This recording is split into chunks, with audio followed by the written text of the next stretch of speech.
শেখ হাসিনা বাংলাদেশে আসলে কি হতে পারে তার পরিণতি শোনেন। শেখ হাসিনা বাংলাদেশে ভাই ফিরবে না, এটা আমি আগেও বলেছি। আমাদের স্পষ্ট কথা, শেখ হাসিনা যদি বাংলাদেশে ফেরে তাহলে বিমানবন্দর থেকে আমরা তাকে রিসিভ করে আমরা ওই ফাঁসির মঞ্চ পর্যন্ত তাকে আমরা নিয়ে যাব। শেখ হাসিনা যদি বাংলাদেশে আসে তাহলে সরাসরি তাকে ওইখানেই নেওয়া হবে যেখানের কথা উনি বলেছেন। এছাড়া আওয়ামী লীগ হয়তোবা ভাবছে এই ডিসেম্বর মাসেই শেখ হাসিনা ফিরে আসবে আওয়ামী লীগের অসংখ্য নেতাকর্মীরা এই দেশের মধ্যে, কিন্তু না, এত সহজেই শেখ হাসিনা এই দেশের মাটিতে আসতে পারবে না। আপনারা তো দেখেছেন রাশেদ খান বা বিএনপি, জামাত, এনসিপি তাদের মধ্যে একটি দ্বন্দ্ব রয়েছে, একে অপরকে নিয়ে নানা ধরনের বিভ্রান্তি ছড়াচ্ছে এবং কাদা ছোড়াছড়ি করছে। তা দেখে আওয়ামী লীগ ভেবেছে এই চান্সেই আওয়ামী লীগ সঠিক কাজটা ব্যবহার করে ডিসেম্বর মাসেই ঢুকে পড়বে। আর যখনই এই কথা শুনলো বিএনপি, জামাত, এনসিপি, তখন তাদের সবার কথা একটাই, শেখ হাসিনা যদি এই দেশের মাটিতে আসে তাহলে সাথে সাথে তাকে ধরে ফাঁসির মঞ্চে নিয়ে যাবে এবং ওইখানেই তার সর্বোচ্চ শাস্তি মৃত্যুদণ্ড কার্যকর করবে। যেহেতু তিনি একজন মৃত্যুদণ্ডপ্রাপ্ত আসামি সেহেতু সেটাই তো তার জন্য প্রাপ্য।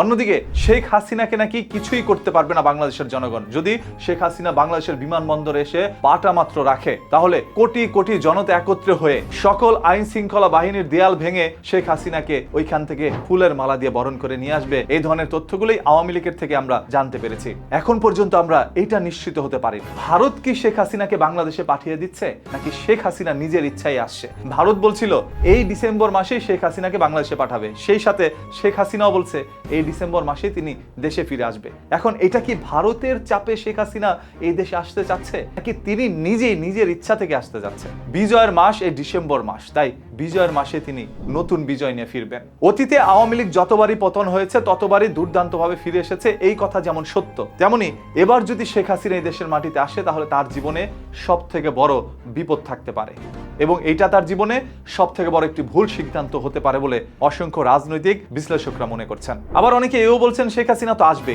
এটা তার বাবার দেশ, সে কেন ভারতের মাটিতে থাকবে। সেদিন গোপালগঞ্জের কথা বলে শেখ হাসিনাকে হেলিকপ্টারে করে নিয়ে ভারতে রেখে আসছিল বাংলাদেশের সেনাবাহিনী। শেখ হাসিনা জানতেন না যে সেদিন তাকে ভারতে নিয়ে যাচ্ছেন। এই যে কয়েকদিন আগে আপনারা শুনেছিলেন এনসিবি থেকে সরাসরি বলা হয়েছিল শেখ হাসিনা যদি আসে তাহলে ধরে নিয়ে ফাঁসির মঞ্চে তাকে নিয়ে যাবে। এখন আবার রাশেদ খানও বলছে, তিনি তখন বিএনপি করে, মানে বিএনপি থেকেও একই কথা, শেখ হাসিনা বা আওয়ামী লীগ যদি এদেশে পুনর্বাসন হতে চায় তাহলে সকল দল একত্রে হয়ে সেই আওয়ামী লীগের মোকাবেলা করবে। এত সহজেই আপনারা আসতে পারতেছেন না। ছোট ছোট বাচ্চাদের হাতে আপনাদের পতন হয়েছে না, এই জেনজি জেনারেশন, এই জেনজি যতদিন বেঁচে আছে, মানে নতুন প্রজন্ম যতদিন আছে, এরা যতদিন বৃদ্ধ না হয়ে দুনিয়া ত্যাগ না করছে ততদিন আওয়ামী লীগ এই দেশে রাজনীতিতে ফিরতে পারবে না। এরাই এই দেশে আওয়ামী লীগকে রাজনীতি করতে দিবে না। তবে এত বড় একটা দল চাইলেই তো আর ইতিহাস থেকে মুছে দেওয়া যায় না, কোনো একদিন তারা ক্ষমতায় আসবে। তবে কবে আসবে সেটা আপনি একটু কমেন্ট করে জানান।